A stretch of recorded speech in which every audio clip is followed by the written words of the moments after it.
The bullet had been inside his shoulder for 3 days when Jonas finally opened his eyes.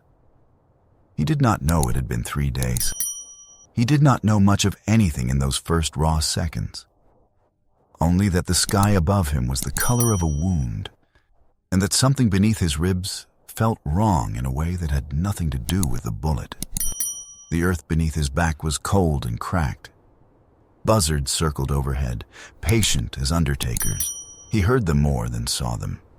The slow, lazy drag of wings through desert silence. Then the memory returned. Not gradually, not gently, all at once, like a wall of black water hitting him full in the chest.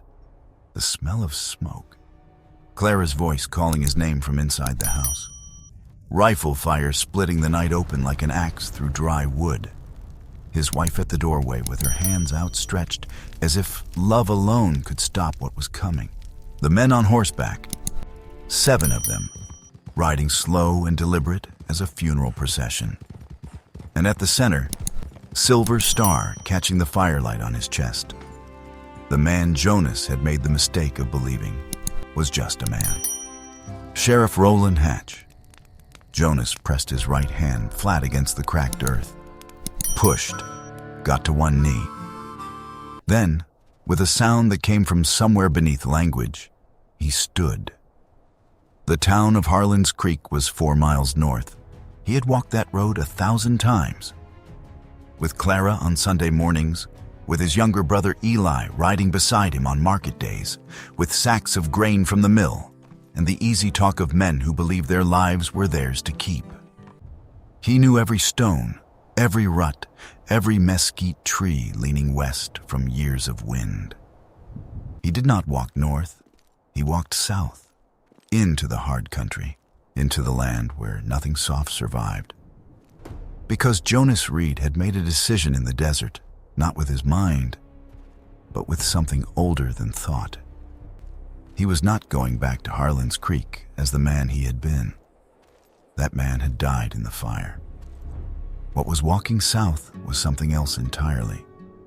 To understand what Jonas became, you need to understand what they took from him. And for that, we need to go back, not 3 days, but further, back to the secret buried beneath the skin of Harlan's Creek that most people had already forgotten existed. Jonas Reed had not always been a farmer. For nearly a decade, his name meant something different in the territories. Men lowered their voices around it. He had been a hired gun, not the kind that killed for pleasure, but the kind desperate towns hired when the law had already failed. He put all of that down the day he met Clara Weston, a woman with a broken wagon wheel and the certainty she could fix it herself. He helped anyway. He rode 3 miles before he turned around. They were married inside of 6 months. He buried his guns in a cedar box, 4 feet down behind the barn. He bought 40 acres outside Harlan's Creek and built a house by hand. When his younger brother Eli came to live with them, 23, broad-shouldered, their father's laugh, Jonas looked at what he had built and felt, for the first time, that the word home meant something real. He became a farmer, a neighbor, a man at peace. He had been wrong about peace. 18 months before Jonas woke in the desert, a land surveyor named Pemberton spent 3 days measuring the eastern ridge, where Jonas's 40 acres sat, where Eli worked the south pasture at dawn. 6 weeks later, Hatch rode out with a folded paper and a smile that never reached his eyes. The paper claimed a railroad company called Continental Western Line had purchased mineral rights to a 12-mile strip running directly through Jonas's land. Jonas read it twice, told Hatch it was fraudulent, that he held a clear deed recorded in the territorial capital, and that if Hatch returned with papers like that again, he would need more than a Silver Star to protect him. Hatch smiled the whole ride back to town. That was the moment Jonas's death warrant was signed, because Roland Hatch was not simply a corrupt lawman. He was a partner. 15% of Continental Western Line held under a false name through a lawyer in Santa Fe. The Eastern Ridge had silver. a vein running deep and wide, worth more money than Hatch had ever imagined. And Jonas Reed's farm sat directly on top of it. He sent 7 men to a farm on a Tuesday night. What Hatch did not know was what kind of man he had sent them to kill. And now that man was walking south through the desert with fire where his life used to be, and nothing left to lose. Which, for Roland Hatch, was the most dangerous thing in the world. Jonas walked for 6 hours before he found water. A thin trickle off a shelf of red rock into a basin hidden in a canyon so narrow, the sun only reached it for an hour each day. He drank. He cleaned the wound as best he could, biting down on a strip of his own shirt. The bullet had passed clean through the meat of the shoulder, missing bone by what felt like either miracle or insult. It would slow him. It would not stop him. He found the canyon camp just before dark.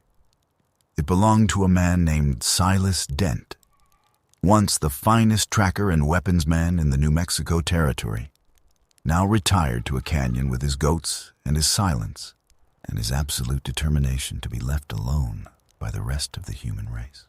Jonas had known about the camp for years, filed away the knowledge the way you note where the water barrels are in a building you hope never catches fire. Silas was sitting outside his dugout when Jonas came around the canyon wall. He looked at Jonas the way a man looks at something he expected to see eventually and was not happy about. He was 60, built like a weathered post, with a white beard that hadn't been trimmed since the previous administration and eyes the color of creek water in winter. He looked at the shoulder. He looked at Jonas's face. He recognized the quality of stillness Jonas was carrying, the kind that exists on the other side of grief, where the burning is done and what remains is something cold and purposeful. He went inside and came back with whiskey and a needle and thread. "Sit down," Silas said. Jonas sat. Silas worked in silence. The fire burned low between them, the canyon filled with cold coming off the rocks like a slow tide. The goats moved somewhere in the dark behind the dugout, indifferent to everything. Finally, Silas tied off the last stitch and sat back. "How many?" 7 rode in, Jonas said. Hatch was with them. Silas looked into the fire. "Clara?" Jonas didn't answer, which was answer enough. A long silence, then carefully, "Eli?" "I don't know." Those 3 words, the terrible space they opened, were the first crack through the stillness in Jonas's face, just for a second, just enough. Then it closed again. "They shot me before I could get to the house. When I came to, the fire was already—" He stopped. "I don't know where Eli is." Silas absorbed this, poured 2 measures of whiskey, pushed one across. Jonas held it without drinking. "What do you need?" Silas said. Jonas looked up from the fire. "Everything." Silas nodded slowly. He had known this was coming, had known it the moment Jonas walked around that canyon wall. "That shoulder needs 2 weeks." "I've got time," Jonas said. "Hatch thinks I'm dead." Something shifted in Silas's expression. Something that might, in another context, have resembled satisfaction. "Then that's your only advantage. Don't waste it." On the 7th day, while Jonas was running draw drills alone in the fading light, Silas came out with coffee and a folded piece of paper. He set it on the rock beside Jonas without explanation. Jonas unfolded it, a list of names, 7 of them. "Carter Monks," he read aloud. "Hatch's top man, does the work Hatch doesn't want touching. He was there that night." Silas sat with his coffee. "The others, I've identified 5. The last one I don't have a name for yet. Big man, gray horse, scar from left ear to jaw." Jonas folded the paper and put it in his shirt pocket. "You've been watching Harlan's Creek." "I watch everything," Silas said, as if this were simply a statement of lifestyle.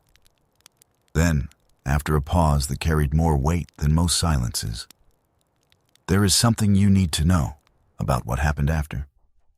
Something in Silas's tone made Jonas go very still. Hatch put it out that you both died in the fire. An accident, lantern knocked over. He held a memorial service. Silas met his eyes. There's no mention of Eli in his story. None at all. Jonas sat with that for a long moment, turned it over, looked at it from every angle with the terrified carefulness of a man who desperately wants to hope for something, and is afraid that hoping and being wrong will be the destruction that finally finishes him. If there's no mention of him, Jonas said slowly, it could mean several things. Silas said carefully, I don't want you building on uncertainty, but I sent a man I trust into town 3 days ago, quietly, and he came back with one thing I've been holding until you were ready. He paused. The fire crackled between them. Eli is alive. The word struck Jonas like a physical blow. He did not move. He did not speak. Something behind his eyes shifted. Some tectonic thing that had been locked in place by the weight of the past 2 weeks. And for one moment, the stillness cracked completely open, and what was underneath was not rage or grief, but something so vast and so raw it had no name. Then it closed again, slower this time. Where? He said, completely level. Hatch has him. Not in the jail, in a back room of the Continental Western office at the east end of town. My man says he's been roughed up, but he's on his feet. The word being whispered is that Hatch is holding him until he signs papers transferring the land deed. Eli has refused every time. Silas paused, which means Hatch is running out of patience. That last sentence landed between them like a stone dropped into still water. Jonas stood up. Sit down, Silas said. I need to... Jonas. Something in the old man's voice, not softness, but a different quality of hardness. The kind that comes from actually caring about something. You go in there now, the way you are, you die. And Eli has no one. You go in there in 6 more days, when your shoulder holds and your draw is back and you know that town cold. You go in right, and you come back out with him. Jonas stood with everything in him, pulling toward that town like a current. Then he sat back down. 6 days, he said. 6 days. Silas said, then we finish it. On the last night, Silas brought out the cedar box and set it on the flat rock without a word. Jonas's 2 Colt peacemakers lay inside exactly as he had left them 8 years ago, as if some part of him had always known this moment was coming. He picked them up, holstered both. In the morning, he rode north. Harlan's Creek looked exactly the same. That was the first thing that struck Jonas. The wrongness of a place that looked unchanged when everything that gave it meaning had been destroyed. Same storefronts, same water trough, same patient dust in the street. He came in from the south, along the creek bed behind the east side properties. Dark bay horse, longer coat, different hat, 3 days of road dust. 100 other men passing through 100 other towns. That was the point. His first stop was Gus Hartley's feed store at the south end of Main Street. Gus had been Jonas's neighbor for 6 years. A man without politics in him, who had always been straight, who noticed everything and talked to almost no one. Gus was behind the counter when Jonas came through the door. He looked up. The invoice fell from his hands. Don't make a sound, Jonas said quietly. He was across the store in 4 steps. Just look at me. Gus looked. His face had gone the color of old chalk. How many men does Hatch keep at the Continental Western office at night? 2, Gus managed in a whisper. 2 men. They run shifts. A pause. Jonas, they said you were dead. I know what they said. Eli, have you seen him? Something moved across Gus's face. Guilt and grief and relief so tangled they were nearly pain. 3 days ago. They walked him across the street at gunpoint, middle of the afternoon, bold as anything. Gus stopped and swallowed. He looked bad, Jonas, but he walked straight. You know how he walks. Jonas was still for a moment. He did know how Eli walked. Had always walked like he was going somewhere worth getting to, even when he wasn't. Is he being moved? Not that I've seen. They've kept him in that back room since the night of the... Gus stopped again. Since that night. He left before Gus could say anything else, slipping out the side door into the alley. 2 men on shifts at the Continental Western office. Better than he had planned for. He spent the rest of the morning as a ghost, moving through alleys and creek beds, confirming the layout of the office building with his own eyes. He watched the shift change. He watched Carter Monks go into the saloon at 10 and not come out. He watched Roland Hatch ride to the Continental Western office at 10:30 with the ease of a man who owns everything he can see, stay for 40 minutes, and ride back. And then, at noon, he saw Eli. 2 men came out of the Continental Western office with his brother between them, not dragging him, because Eli Reed did not get dragged anywhere, but holding both arms in a way that made the difference academic. Eli had their father's build and a cut above his left eye that hadn't been there 3 weeks ago. His jaw was set with the stubbornness Jonas had watched him develop from boyhood, the expression that meant the more you pushed Eli Reed, the less of what you wanted you were going to get. They walked him around the building and back through the front door. Jonas pressed his back against the livery wall and breathed through the anger. Hotter and faster than the cold, purposeful thing he'd been carrying, and less useful. He let it pass. What remained was the plan. He found his next thread that afternoon. Deputy Frank Walsh, the newest of Hatch's 4 men, only 8 months in. Silas had flagged him as a possible weak point. Recruited from another county, no deep loyalty, and showing the signs of a man increasingly uncomfortable with what he was being asked to do. Jonas found Walsh eating alone at the lunch counter with the expression of a man whose appetite had been ruined by his own conscience. He sat down beside him. Walsh's hand moved toward his holster. "Don't. Hand on the counter. Listen." Walsh's face went the color of fresh plaster. "You were at my farm. I need the last name. Big man, gray horse, scar from ear to jaw." A long moment. Then, "Carver, Dutch Carver. Monks' cousin. He's at the saloon. Tonight at 9, you find a reason to be at the south end of town and stay there until it's over. And if I don't, then you take your chances with the rest of them." He left money for Walsh's meal and walked out. The saloon was next. Carter Monks kept a room on the upper floor of the Sundowner. 3rd door, right side. Jonas went in through the kitchen, past a cook who looked at him with the cultivated indifference of a man who has learned that seeing less is healthier, and up the back stairs. The door was locked. He drove his boot below the lock, and it came open. Monks was at the window with a glass of whiskey and turned at the sound with the reflexes of a man who had lived the way he had lived, hand on his gun before he'd finished turning. He did not clear the holster. Jonas's peacemaker was already leveled, hammer back, the barrel pointing at the center of Monk's chest with the steadiness of a hand that had relearned its purpose over 14 days in a desert canyon. Monks froze. Large, rearranged by old violence. With the eyes of a man who had looked at terrible things so long, he no longer registered them as terrible. But he registered Jonas, and he registered something in Jonas's face that took a moment to identify. "You're supposed to be dead," Monks said. "Where is Dutch Carver?" "Downstairs. Tom Decker's with him." "Cray?" "Left town, Santa Fe." Jonas took the rope from the curtain ties. "Turn around." Monks turned. "You can't walk out of this town alive, Reed. 3rd time someone's told me that." He tied the wrists tight. Track record on those predictions has been poor. A strip of bedsheet for a gag. Monks on the floor. Jonas back down the stairs.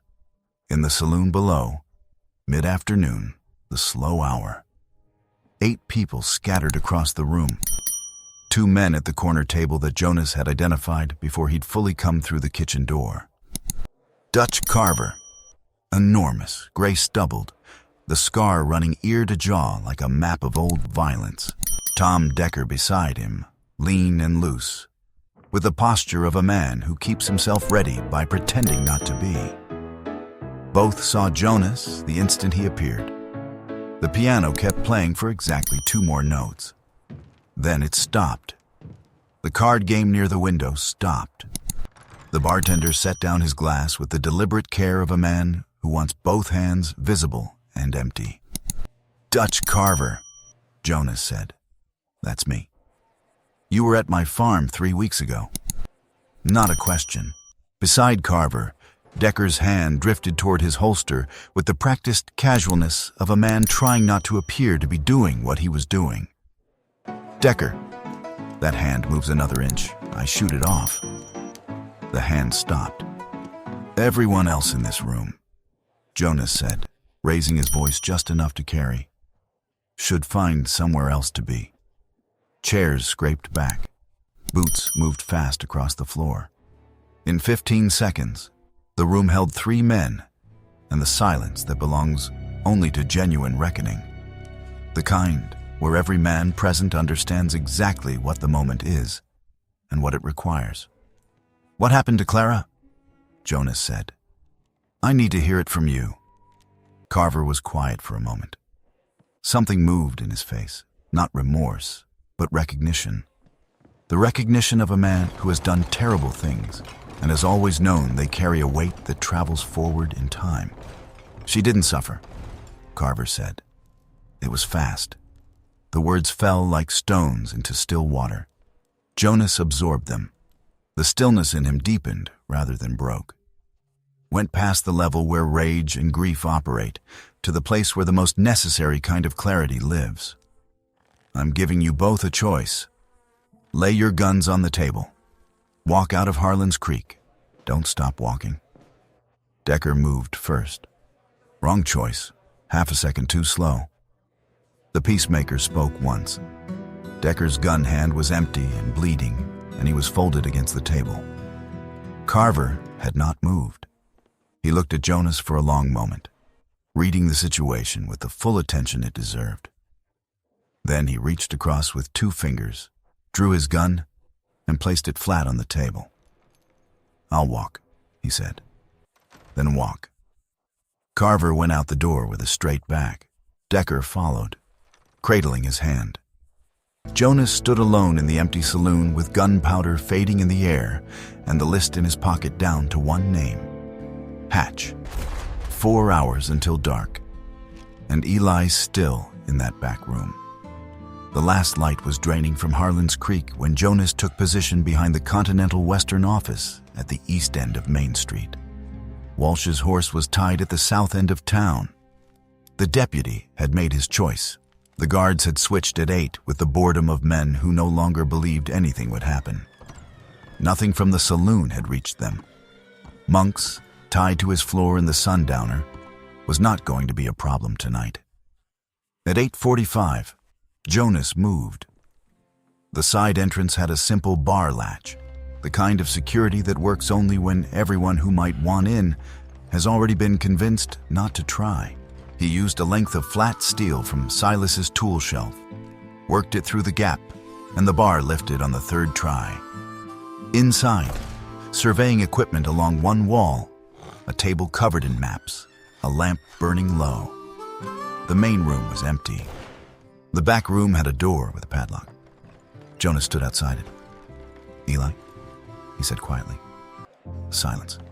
Then, rough from disuse, controlled. "Jonas?" "Yeah. I thought you were dead." "I know. Stand away from the door." He shot the padlock off. The door swung inward. Eli Reed was on his feet before the echo finished dying, leaning against the far wall with his arms crossed. Not for support, but the posture of a man who has been conserving what he has and giving nothing to the walls that held him. The cut above his eye was older than it had looked from the street, and there was bruising along his jaw and a careful way he held his right side that told Jonas everything about the days in this room, but his eyes were clear. "How bad is the side?" "Cracked rib. Maybe 2. I've had worse." "Can you ride?" "I can ride anything you put me on." He pushed off the wall and walked across the room the way Eli Reed always walked, like he was going somewhere worth getting to. He stopped in front of Jonas. "You came back." "I told you I would." A pause. "I didn't actually tell you that." "No," Eli said, "but you would have if you'd had time." They went out through the side door into the alley, and Jonas had just turned toward the livery when the voice came from behind them. "I had a feeling you hadn't finished," Roland Hatch said. Jonas turned slowly. Hatch was standing at the mouth of the alley with 2 deputies flanking him and a lamp in his hand. The expression of a man who has been anticipating something long enough that its arrival brings not fear, but a grim satisfaction. "Monks is tied up in the Sundowner," Hatch said. "Carver and Decker appear to have left town. And now you've taken my leverage." He looked at Eli with the flatness of a man assessing property. "Put considerable work into getting your brother to sign those papers." "He's not going to sign," Jonas said. "I've come to understand that." Something moved behind Hatch's eyes. Cold calculation, nothing more. "This was always about the land, Jonas. Nothing personal." "You killed my wife." The alley was quiet. "That was not the intended outcome," Hatch said. And yet, the lamp swayed. Behind Jonas, Eli was still, measuring the alley the same way Jonas was measuring it. "Tell your men to step away," Jonas said. "Roland," he added when neither moved. "Those 2 men are calculating right now whether you're worth dying for. Look at their faces before your next decision." Hatch looked. He was a perceptive man. He saw what Jonas had seen. The lean away from the situation, the eyes moving toward exits, men who had signed on to enforce the law in a small town and had ended up somewhere considerably darker, doing the arithmetic on how much darker they were willing to go. The lamp trembled. "Step aside," Hatch said. They stepped aside. "It doesn't end here," Hatch said. "I have men in Santa Fe, lawyers, paper. I can make your lives into something neither of you can survive." "You had all of that 3 weeks ago," Jonas said. "And you sent 7 men to a farm instead. That's what you do when the law runs out, Roland.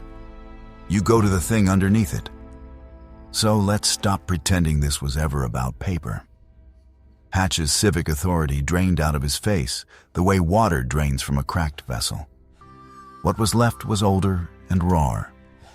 The face of a man watching the power he built dissolve and unable to find the mechanism to stop it. He went for his gun. There is a set of movements. Shoulder drop. Hip shift, the flicker of intent crossing a man's eyes. That precedes the draw by a fraction of a second. Jonas had been reading those movements since before Roland Hatch had ever heard his name. He read them now. The peacemaker cleared leather before Hatch's hand completed its arc. The shot was single and clean in the narrow space. Roland Hatch sat down against the alley wall with the slow deliberateness of a man choosing a poor place to rest. The silver star caught the lamplight as he settled, throwing one bright point into the dark before the lamp fell, and the alley was left to starlight and silence. One deputy had not drawn. He stood with his hands away from his body, and Jonas looked at him for a moment and looked away. Nothing to say to a man who had chosen correctly, if too late. The other had drawn half a second too slow, and his gun was on the ground, and he was leaning against the wall, holding his arm and breathing through his teeth. Alive. Eli came up beside Jonas. He looked at what was in the alley. He looked at Jonas. "Is it done?" he said. Jonas looked at the man who had been Roland Hatch. At the silver star. At the lamp that had gone out, at the list in his shirt pocket that had started with 7 names, and was now, name by name and choice by choice, finished. "It's done," he said. They walked to the livery. Jonas had 2 horses waiting, the dark bay Silas had lent him, and a roan arranged the previous afternoon through a man who asked no questions because the money was right. He handed the roan's reins to Eli, who swung up with the controlled care of a man managing cracked ribs and refusing to let them manage him. Behind them, Harlan's Creek was beginning to register what had happened. Voices from Main Street, a light in an upstairs window. Jonas did not look back. He had a brother to ride with and a road ahead. And the man he used to be was settling back below the surface, not gone, never entirely gone, but descending now that it had done what it was called to do. They rode south. For the first hour, they rode in silence, its own kind of conversation between 2 men who had known each other long enough that silence was never empty between them. It was Eli who spoke first. "Where are we going?" Jonas thought about it. Not the tactical answer, the real one. "Somewhere new," he said. "Somewhere we start over." Eli was quiet for a moment. The desert moved past them slowly, the way large things move. Clara would have had opinions about where, Eli said. "She had opinions about everything," Jonas said. "She was usually right. She was always right. She was just polite enough to let you think she might be wrong for a day or 2 first." Eli made a sound that in other circumstances would have been a laugh. In these, it was something more complicated. Grief and memory, and the specific tenderness of 2 men who loved the same woman in different ways, acknowledging, without making a production of it, that she was gone and that the world was smaller for it. They rode. Dawn found them at Silas's canyon. Silas was waiting outside the dugout with coffee. He looked at Jonas. He looked at Eli, took in the cut eye, the careful posture, the way Eli held his right side when he dismounted. He went inside without a word and came back with clean cloth and the practiced efficiency of a man who has tended injuries in remote places for 40 years. He handed Jonas the coffee and wrapped Eli's ribs without ceremony. "Hatch?" Silas said. "Settled," Jonas said. Silas nodded. He worked in silence. When he finished, he looked at Eli with those creek-water eyes. "You've got your father's jaw," he said. "Stubborn clean through." Eli looked at him. "You knew our father?" "Long time ago," Silas said, in a tone that closed the subject like a door. The 3 of them sat in the early light, while the desert warmed around them and the goats moved in the brush. Jonas thought about Clara, would think about Clara every day for the rest of his life. He knew that already, without bitterness, the way you know permanent things. He thought about the house he had built by hand over one long summer, now ash, the flat stone above the empty cedar box. That life was gone. What remained was sitting across a fire in a desert canyon, alive, looking at what came next. "Silas," Jonas said. You ever think about leaving this canyon?" Silas looked at the canyon walls. He looked at the 2 men across the fire and did the arithmetic of whatever he was calculating in that private interior space he kept from everyone. "Time's up." "Depends," he said finally, "on where you're headed." Jonas looked at his brother. Eli looked back. Something passed between them. The wordless exchange of 2 men who know what the other is thinking before the thought fully forms. "We don't know yet," Jonas said. "That's the point." Silas stood, slowly, with the deliberateness of a man whose joints have been arguing with him for years. He looked at the goats. He looked at the dugout. He looked at the open sky. "I'll need to pack," he said. Eli smiled for the first time since Jonas had opened that back room door. And it was their father's smile, the one Jonas hadn't seen since he was 19 and hadn't known he missed until this moment. In this canyon, at the beginning of whatever came next. The silver star was in the dust of a Harlan's Creek alley. The cedar box was empty and would stay that way. And the road south, the long road, the open road, the one that belonged to none of what had happened and all of what was still possible, was waiting. Jonas finished his coffee, and he let the morning come. If this story moved something in you, share it with someone who needs to believe that it is possible to come back from the worst thing that has ever happened to them. And if you want to know where Jonas, Eli, and Silas rode to next, leave it in the comments, because that road is still going, and the story is not finished.